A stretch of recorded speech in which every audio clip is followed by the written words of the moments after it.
มดข่าวพาเพลินสวัสดีค่ะเตือนพายุอีกลูกถล่ม55จังหวัดหนักเกินครึ่งประเทศเตือนพายุดีเพรสชันอีกลูกถล่ม55จังหวัดจับตายกระดับรุนแรงขึ้นกรมอุตุนิยมวิทยาประกาศพายุระดับ2ดีเพรสชันบริเวณทะเลจีนใต้ตอนบนมีผลกระทบจนถึงวันที่4กันยายน2562ฉบับที่5ลงวันที่2กันยายน2562ระบุว่าเมื่อเวลา 16 นาฬิกาของวันนี้พายุระดับ2 Depression บริเวณใกล้เกาะไหหลำประเทศจีนอยู่ห่างประมาณ260กิโลเมตรทางด้านตะวันออกของเมืองดองฮอย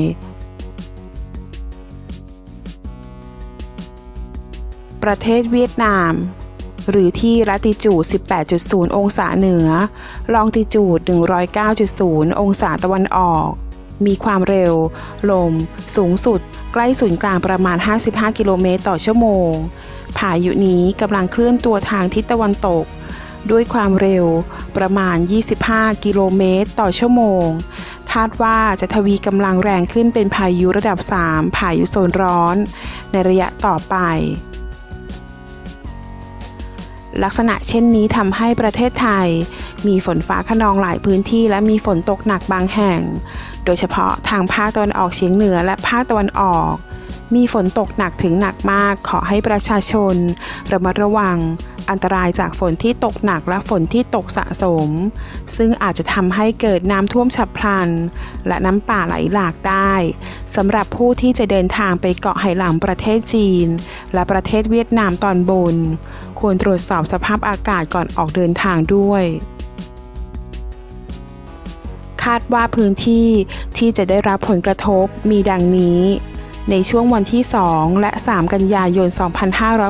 2562บริเวณที่มีฝนตกหนักถึงหนักมากภาคเหนือจังหวัดเชียงรายพะเยาแพร่น่านพิษณุโลกพิจิตรอุตรดิตถ์ตากกำแพงเพชรและเพชรบูรณ์ภาคตะวันออกเฉียงเหนือจังหวัดเลยหนองบัวลำพูอุดรธานีหนองคายบึงกาฬสกลนครนครพนมมุกดาหารยะโสธรกาฬสินธุ์ขอนแก่นชัยภูมินครราชสีมามหาสารคาม101อำนาจเจริญบุรีรัมย์สุรินทร์ศรีสะเกษและอุบลราชธานีภาคกลางจังหวัดราชบุรีกาญจนบุรีอุทัยธานีชัยนาทนครสระบุรี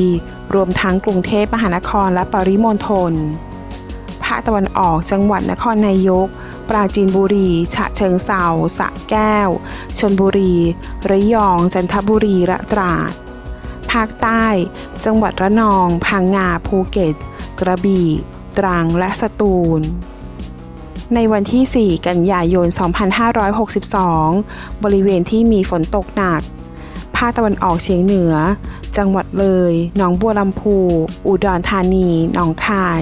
บึงกาฬสกลนครนครพนมมุกดาหารยะโสธรกาฬสินธุ์ขอนแก่นมหาสารคาม101อำนาจเจริญและอุบลราชธานีภาคตะวันออกจังหวัดชลบุรีระยองจันทบุรีและตราดภาคใต้จังหวัดระนองพังงาและภูเก็ตสำหรับร่องมรสุมพาดผ่านทางภาคเหนือและภาคตะวันออกเฉียงเหนือเข้าสู่พายุดีเพรสชันบริเวณทะเลจีนใต้ตอนบนประกอบกับมรสุมตะวันตกเฉียงใต้ที่พัดปกคลุมทะเลอันดามันประเทศไทยและอ่าวไทยยังคงมีกำลังแรงต่อเนื่องทำให้ประเทศไทยมีฝนตกหนักบางแห่งส่วนคลื่นลมบริเวณทะเลอันดามันและอ่าวไทยตอนบนมีกำลังแรงโดยมีคลื่นสูงประมาณ 2-3 เมตรส่วนบริเวณที่มีฝนฟ้าคะนองคลื่นสูงมากกว่า3เมตร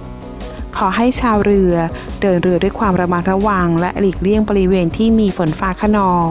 เรือเล็กบริเวณทะเลอันดามันและอ่าวไทยตอนบนงดออกจากฝั่งขอขอบคุณข้อมูลจากสำนักข่าวสด